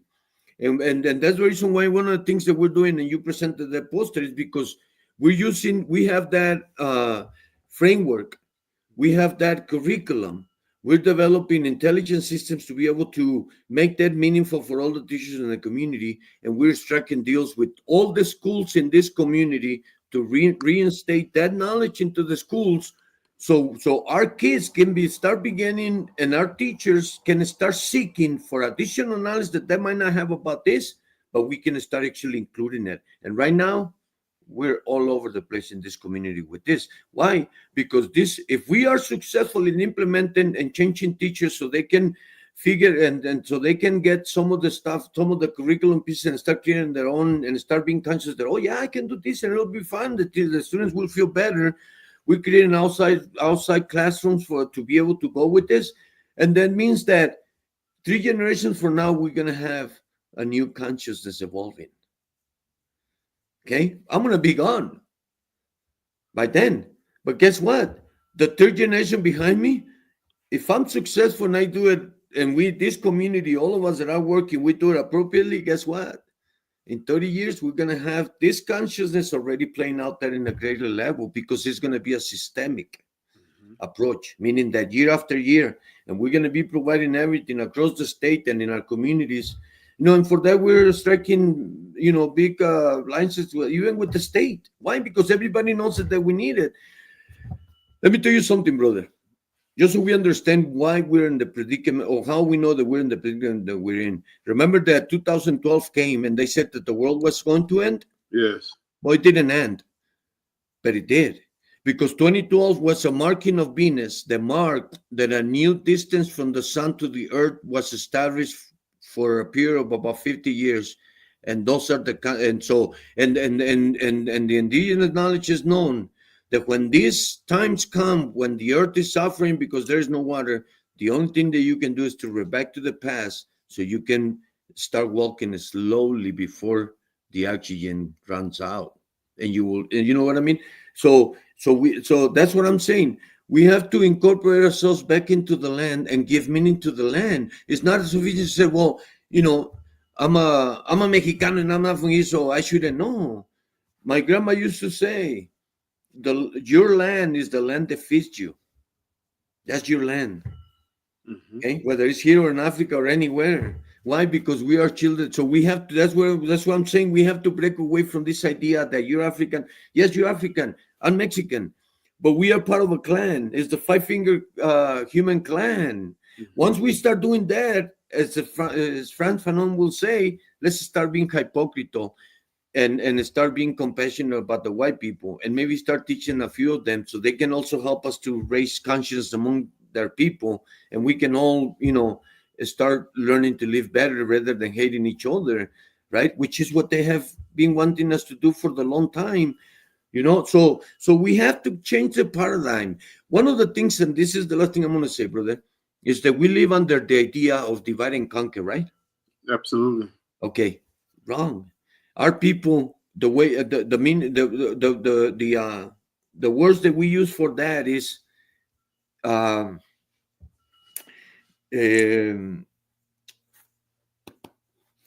Dios mío, se me acaba de olvidar. Conformidad, unidad, conformidad y conquista. Unity, conformidad means coming together, right? Unity, but a unity that is strengthened by the bonds, and by doing these 2 things, then we conquer each other. So our thing is not divide and conquer. Our thing is unite and conquer. Mm-hmm. Because the conquering idea doesn't come from the idea of the Europeans. Our conquering of idea comes from conquering our hearts. Because anybody who conquers his or her heart will know that you're not going to want to conquer anybody. Seriously, I mean, it's like it's been often repeated, and you've shared it in many profound ways this afternoon with us. That there is no enemy but what is internal, Mm-hmm. and that can be often kind of misconstrued, and oftentimes we can take that to be something that ends up so-called blaming the victim and all that. Mm-hmm. We just know that fundamentally, once we know ourselves, it was said in a different way. Mm-hmm. If you beat yourself, you can't beat yourself. You can't beat anybody else. Mm-hmm. If you can't beat yourself, you can't beat anyone else. There's another saying that kind of left my mind as you were talking, but if you can't beat yourself, you can't beat anyone else. So the whole thing of that's what I was gonna say in terms of how you just mentioned the paradigm shift from divide and conquer to unite and conquer. Even a lie cannot exist without the truth. Mm-hmm. So as you were mentioning how European people or colonialists took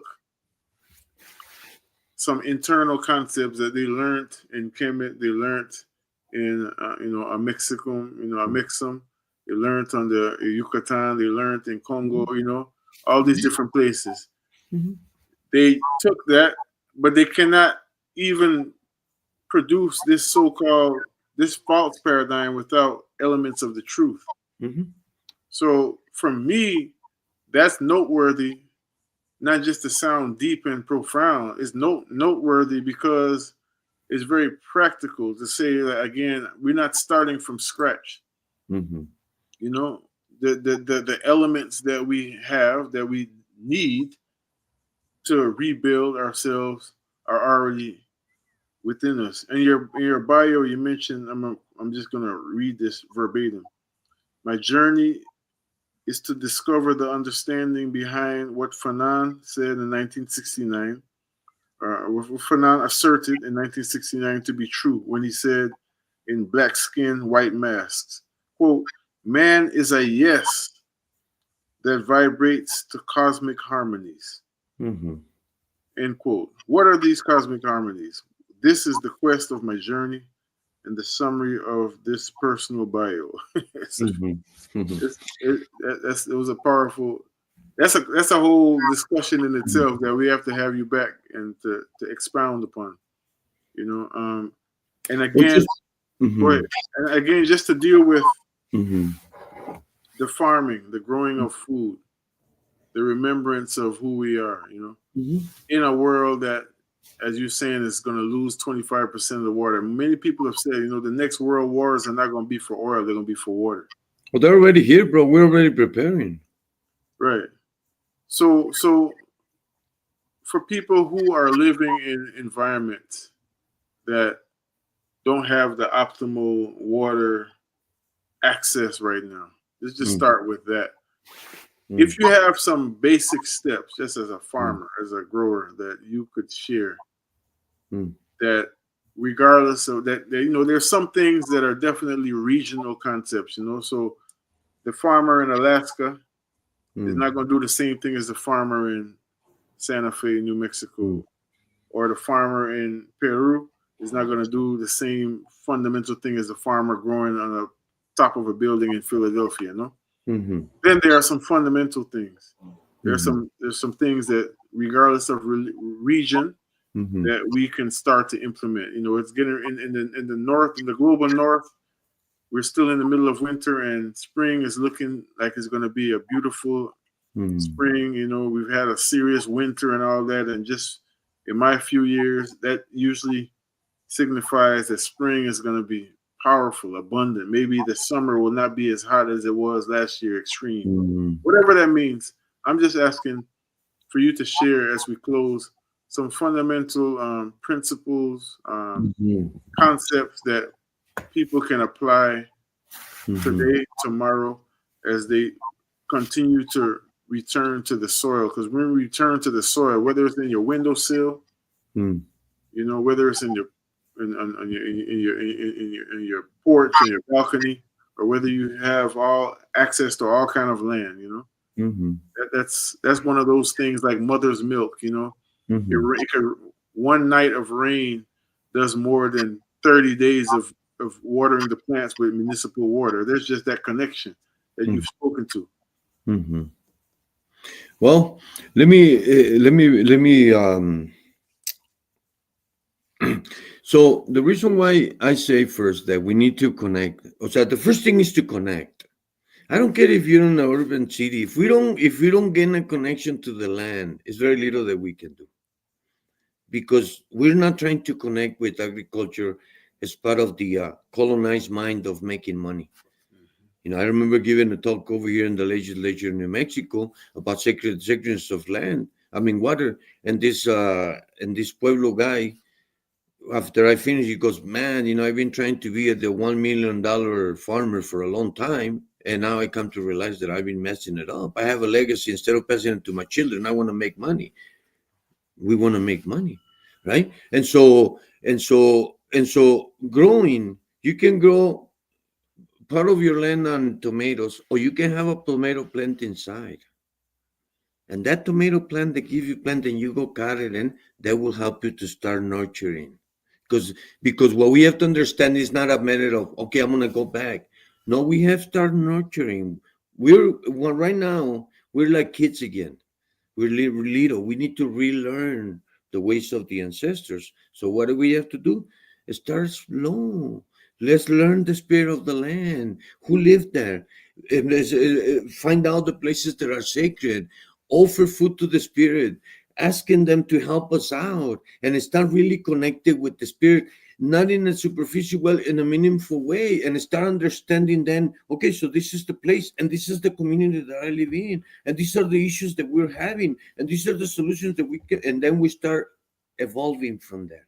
And so once we do that connection, then yeah, then we start understanding the larger, the other level, and start figuring out little ways to start connecting ourselves back to the land and take care of the plants. Some people we're so disconnected that sometimes we don't even take care of a small little plant in our home. We let them die.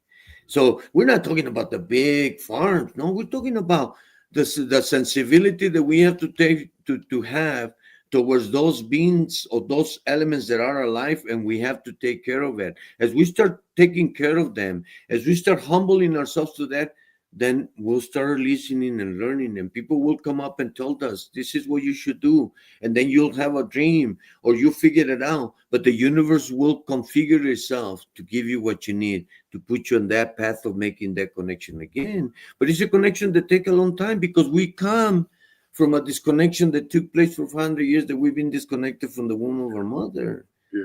So we cannot expect to, be all chingon all of a sudden. It's a process that we have to start getting into it, understanding us if we are leading community, so we can lead appropriately and take the baby steps that are needed to decipher all these things that we come to know in a way that makes sense to our people. I say, And the connection to the land will come through this process of reconnecting ourselves in a meaningful way.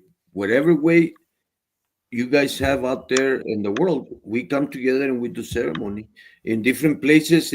Yesterday we did, for example, yesterday was the day to bless the seeds, so we did a dance so we can give energy to the seeds, and they can bless us, right? And then in 3 weeks from now, the new waters are going to come into our community. We'll have ceremony, we'll dance, and we'll ask the water to bless our community, and then uh, uh, and so on and so on. When in April we'll have another ceremony to receive the new time that is coming, and then in May we'll have another ceremony to begin the agricultural season and start preparing everything, because that's what the time dictates.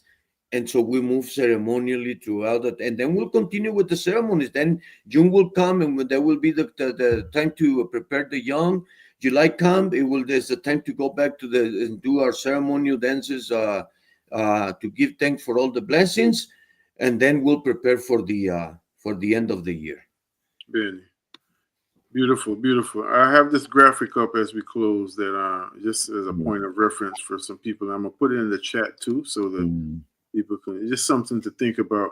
I often hesitate to share things like this publicly without context, you know. And I really appreciate your way of teaching. I can tell you're a master teacher. I knew that when I stepped into your farm, you know. Because you know, there's something you mentioned earlier about knowledge, you know, and and you asked the question, well, what are we listening to? And even when you listen to yourself, there's some things, there's some such thing as beneficial knowledge, and then there might be knowledge that, you know, it might not be the most beneficial. Not everything that you know, as we say in our country, is not everything good for think, good for talk. So this graphic here is talking about a flip is taking place, just in terms of the planet. He said the next flip is coming. This is from a Business Today article. Earth's magnetic poles are moving in ways never seen before. And I remember, for instance, this is talking about shifting poles. Earth's magnetic field is not fixed. It drifts, flips, and even weakens over time, altering altering navigation and planetary protection from solar radiation. For instance, when I was in Ecuador recently, and I had the opportunity to visit the equator, and they were talking about how sometimes it's turbulent coming into when you're flying into Quito and everything, because that's on the equator. So a lot of the navigational instruments sometimes are not working optimally like they're used to working when they're in the north or the south. More defined global north or south, you know.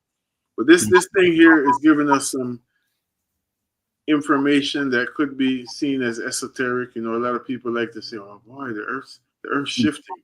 What does this mean in a practical sense when airports have to temporarily shut down to shift their runways because everything is based on the concept of global north and all of that? You know, we see this happening in the outer world.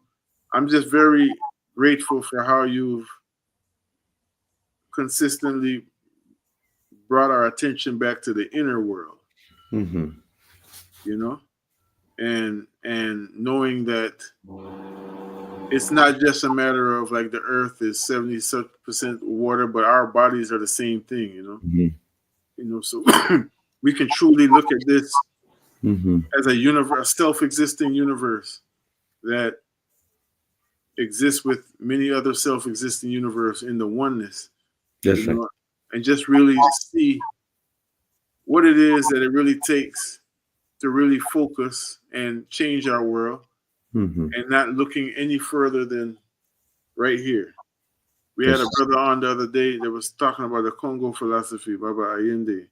He was talking about how, you know, there's elders that talk about there's 6 directions, you know, top, bottom, left, right, front, behind.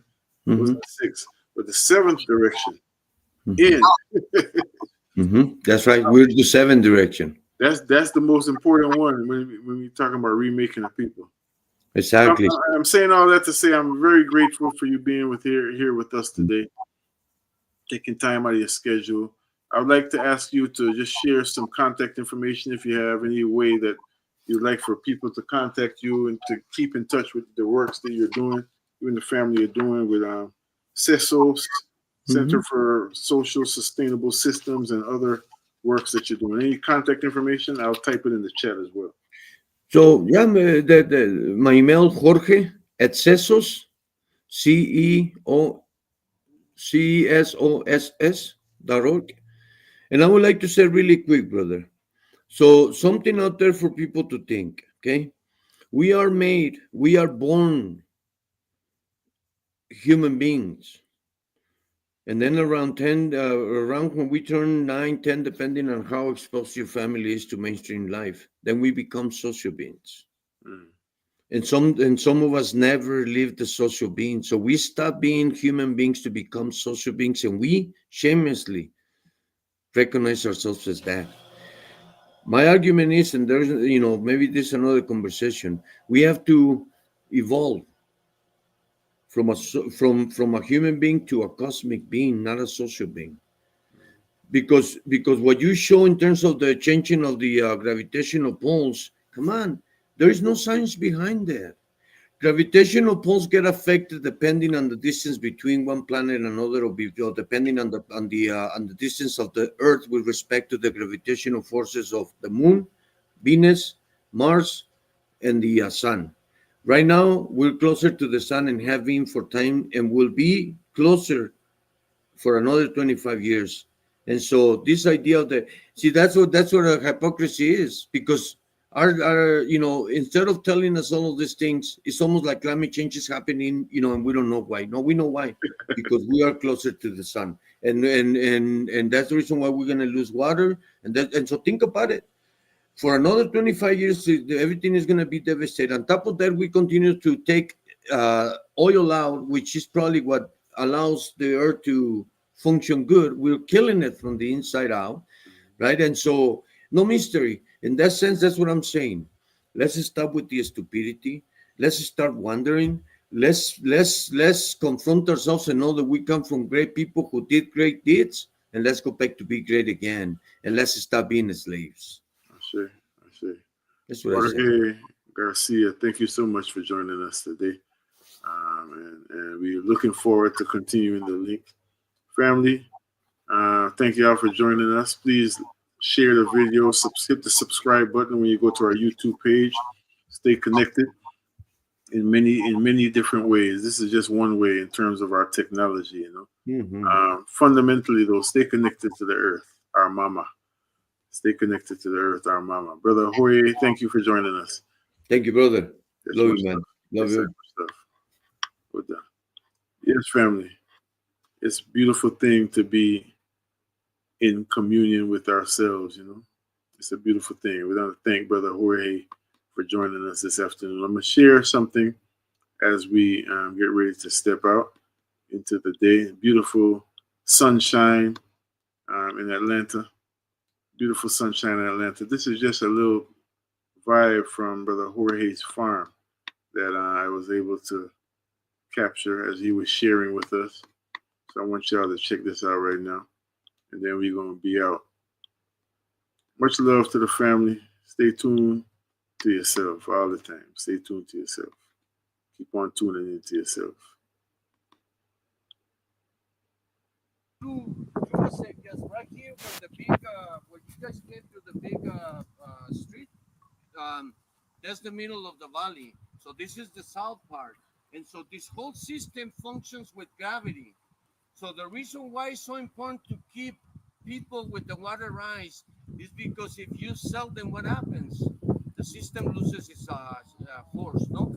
So it's all based on gravity, and there is no machines or anything. Now, here's something to think about, though, because I'm an educator, so I teach to a lot of kids, no, here in the community. A lot of us suffer from something, and I'm saying this because part of greening anybody, we have to confront this. We have shame of who we are, and we have to remedy that, right? How? By going back and understanding that when our grandfathers, whether it was in Africa or with the Hindus or with the Orientals or anywhere else outside of the Western civilization, our people were already developing and moving these things that didn't just require brute force. That meant that our people brought with them people who understood topography, engineering skills of all kinds. And so part of retaking and understanding and going with this idea of resilience, we first have to understand that we only need to remember what we have already done in previous times. That is a big quest because it goes back what the question of all times, right? Not thyself. We have to go back. There is no sustainability without going back to ourselves. And so our community, what we're doing is actually that we're creating a lot of different systems. I understand, like, yes, we're doing this, but within this, there's a lot of knowledges that are actually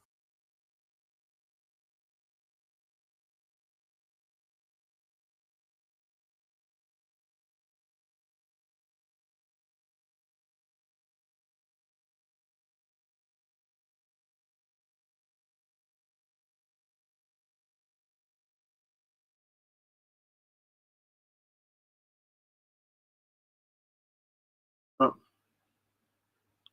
so we'll share that on our social media platform, and we'll probably just upload that video. Oh, here we go. Here we go. Here we go. Here we go.